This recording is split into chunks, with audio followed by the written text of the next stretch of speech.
दुरूस रमज़ान बाब 16 रोज़े दार को इफ्तार कराना। इस्लाम हमदर्दी और सखावत का दीन है और रमज़ान इस सखावत के एहतमाम और इजहार का महीना।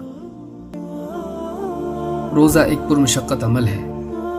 रोज़े की तकलीफ़ एक रोज़ेदार को दूसरों की तकलीफ़ का एहसास दिलाती है।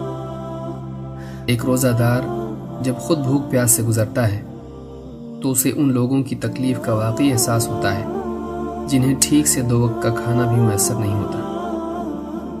रोज़ा फ़ुक़रा व मसाकीन से हमदर्दी पैदा करता है। रमज़ानुल मुबारक की नेकियों में से एक निहायत ही अहम नेकी इफ्तारुस साइमीन है। ये कोई मामूली नेकी नहीं। इसकी अहमियत व फ़ज़ीलत का अंदाज़ा नबी करीम सल्लल्लाहु अलैहि वसल्लम की एक हदीस से लगाया जा सकता है।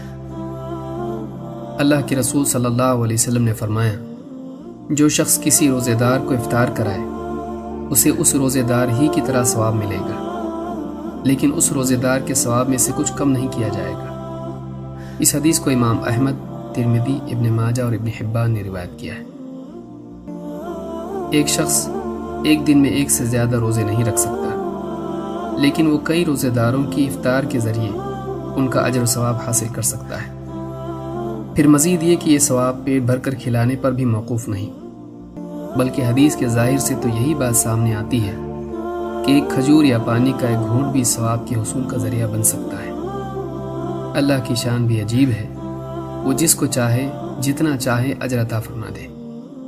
न उसके पास कुछ कमी है, न उससे कोई पूछने वाला है। इस्लाम में आम इंसानों को खिलाना भी एक अजीम नेकी है। फिर अंदाज़ा लगाएं कि एक रोज़ेदार को खिलाना जो दिन भर अल्लाह की खातिर भूखा रहा हो कितनी बड़ी नेकी होगी। अब्दुल्लाह इब्न अम्र इब्न आस रज़ियल्लाहु तआला अन्हु फरमाते हैं कि एक शख्स ने नबी सल्लल्लाहु अलैहि वसल्लम से पूछा, कौन सा अमल सबसे अच्छा है? आप सल्लल्लाहु अलैहि वसल्लम ने फरमाया, सबसे अच्छा अमल ये है कि तू लोगों को खाना खिलाए और हर शख्स को सलाम करे, चाहे उसे पहचानता हो या ना हो। इस हदीस को इमाम बुखारी और मुस्लिम ने रिवायत किया है। एक हदीस में आप सल्लल्लाहु अलैहि वसल्लम ने फरमाया, खाना खिलाओ और सलाम को आम करो, जन्नत के वारिस बन जाओगे। इस हदीस को इमाम तबरानी ने रिवायत किया है। यहाँ ये बात भी मलहूज़ रहे कि इफ्तार चाहे मुख्तसर ही क्यों ना हो, लेकिन हलाल होनी चाहिए, वरना सवाब नहीं मिलेगा, क्योंकि अल्लाह ताला हराम माल से सदका व खैरात कबूल नहीं करता। आदमी को चाहिए कि वो खुद भी हलाल खाए और दूसरों को भी हलाल खिलाए। हदीस में यह भी बताया गया कि रोज़ेदारों के सवाब से कुछ कमी न की जाएगी, यानी ऐसा नहीं होगा कि दूसरों के माल से इफ्तार करने के सबब उनका अज्र उस इफ्तार कराने वाले को दे दिया जाए, बल्कि रोज़ेदारों को अपने रोज़े का पूरा पूरा सवाब मिलेगा। लिहाजा अगर कोई शख्स किसी रोज़ेदार को इफ्तार कराना चाहे तो बिला उज़्र इनकार नहीं करना चाहिए, क्योंकि अपने मुसलमान भाई के रिज़्क़ से इफ्तार कर लेना उसकी दिलजोई भी है और नेकी में उसकी मदद भी, और इसमें रोज़ेदार का कोई नुकसान भी नहीं। रोज़ा एक मुजाहिदा है, लेकिन एक ऐसा शख्स जो इस मुजाहिदे की इस्तिताअत न रखता हो, वो दूसरों को इफ्तार करा के बग़ैर मुजाहिदे के वो सारा अजर हासिल कर सकता है जो रोज़े पर दिया जाता है।